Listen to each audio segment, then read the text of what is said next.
Hello बच्चों, आज हम एक कहानी सुनेंगे जो कि एक चरवाहा की है। चरवाहा जो कि भेड़ें चराता है।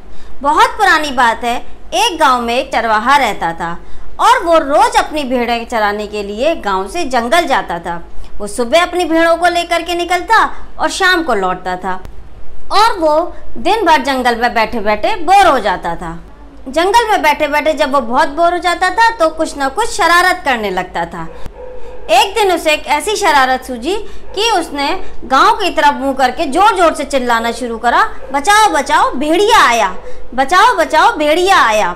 और सारे गांव वाले, उन्हें लगा कि शायद भेड़िया आ गया, तो वो दौड़ करके उसके पास आए और वो उन्हें देख करके हंसने लगता है और खूब जोर जोर से हंसता है कि बताओ गांव वाले पागल बन गए, मैंने गांव वालों को खूब परेशान किया। और वो उनको परेशान करके खूब हंसने लगता है। गांव वालों को बहुत गुस्सा आता है, लेकिन वो लोग कुछ नहीं कहते और वहाँ से चले जाते हैं।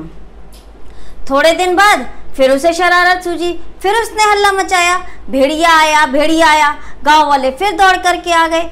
अब तो ये आए दिन का काम हो गया। वो हर दूसरे तीसरे दिन हल्ला मचाता कि भेड़िया आया भेड़िया आया। गांव वाले आते और वो उनका मजाक बना देता। अब गांव वालों ने यह ठाना कि जब भी अब ये हल्ला मचाएगा हम इसके हल्ला मचाने पर नहीं आएंगे। एक बार जब वो जंगल अपनी भेड़ों को चराने गया था तो सही में भेड़िया वहाँ पर आ गया और वो उसकी भेड़ों को खाने लगा।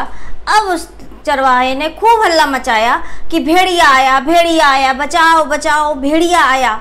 लेकिन उसकी बात पर किसी ने भी ध्यान नहीं दिया, क्योंकि सब लोग ये समझ रहे थे कि ये आज भी झूठ ही बोल रहा है।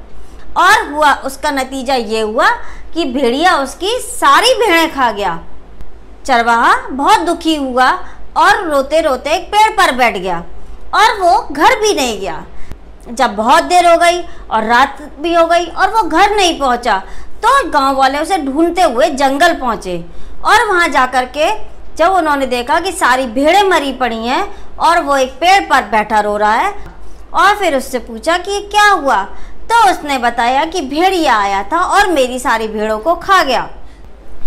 गांव वालों ने उसे किसी तरीके से पेड़ से नीचे उतारा और उसे समझाया कि ऐसे नहीं बोलना चाहिए। तुम जब सबको परेशान करते थे तब तुम्हें बहुत अच्छा लगता था, लेकिन जब आज तुम खुद मुसीबत में आए तो कोई भी तुम्हारी हेल्प के लिए नहीं आ पाया। और कोई भी तुम्हारी हेल्प के लिए इसीलिए नहीं आया क्योंकि तुम सबको परेशान करते थे झूठ बोल करके कि भेड़िया आया। और जब सच्ची में भेड़िया आया तो सबने तब भी यही सोचा कि तुम आज भी झूठ बोल रहे हो, इसलिए कोई भी तुम्हारी मदद के लिए नहीं आया। तो इस कहानी से हमें ये शिक्षा मिलती है कि हमें कभी भी झूठ नहीं बोलना चाहिए और किसी को परेशान नहीं करना चाहिए, क्योंकि झूठ बोलने का फल उस चरवाहे को भी मिल गया और उसकी सारी भेड़ें मारी गईं। तो इस कहानी से हमें यही शिक्षा मिलती है कि हमें कभी भी किसी को परेशान नहीं करना चाहिए और झूठ तो हमें बोलना ही नहीं चाहिए। तो मुझे उम्मीद है ये कहानी आपको पसंद आई होगी। Thank you.